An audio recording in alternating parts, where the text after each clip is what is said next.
আসসালামু আলাইকুম, welcome back to my channel Anika Islam. আজকে আমি আপনাদের সাথে শেয়ার করব চিচিঙ্গা দিয়ে মজার একটি রেসিপি।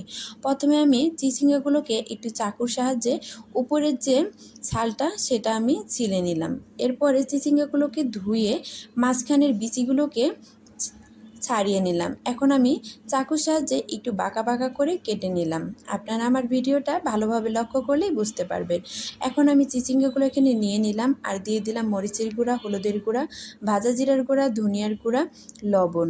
এখন আমি অল্প পরিমাণে রসুন বাটা দিয়ে হাতের সাহায্যে সব কিছু ভালোভাবে মেখে ঢাকনা দিয়ে ঢেকে চুলার আঁচ মিডিয়ামে রেখে এই চিচিঙ্গাগুলোকে সিদ্ধ করে নিব। এখানে কিন্তু কোনো রকম পানি দেওয়া লাগবে না। এভাবে আমি চিচিঙ্গাগুলোকে বেশ কিছুক্ষণে সিদ্ধ করে নিলাম। সিদ্ধ হয়ে গেছে, এবার আমি একটি পাত্রে উঠিয়ে নিচ্ছি।